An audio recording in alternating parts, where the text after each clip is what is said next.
پاکستان پر طالبانو عملیات کول خو کمین ته برابر شول. و کمانډویان ځای پر ځای ووژل شول.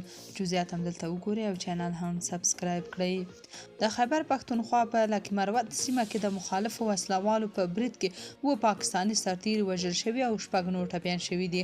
سرچینې وايي پاکستاني ځواکونو په مچخیل سیمه کې د استخباراتي معلوماتو له مخې عملیات پلان کړي و چې د تحریک طالبان پاکستان مجاهدینو د کمین سره مخ شوي دي.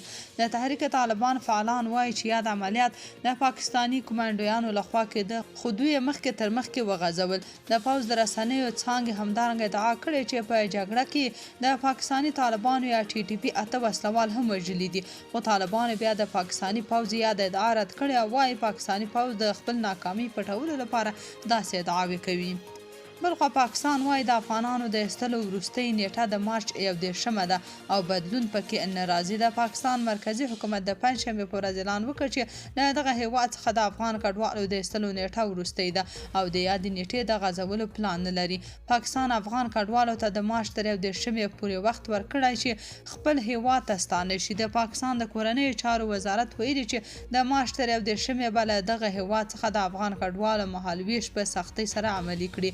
مرکزی حکومت تر دې وړاندې په پلازمینه اسلام آباد او د پنجاب پنډۍ ښار کې افغان کارت لرونکو او غیر قانوني میشت افغانانو ته خبر ورکړی چې له مهالویش سره سم پاکستان پریږدي او خپل هیواد ته ستانه شي. په ورته وخت کې د بخښنې نړیوال سازمان د پاکستان له حکومت غوښتي چې په دغه هیواد کې د میشتو افغانانو د ایستلو پلان لغوه کړي. د بخښنې نړیوال سازمان وايي د پاکستان لخوا د مارچ تر 21 مهالویش ټاکل به د افغانانو ستونزې نورې هم زیاتې کړي. تاسو په دې اړه څه نظر لرئ؟ کمنټ کې شریک او چینل هم سبسکرایب کړئ.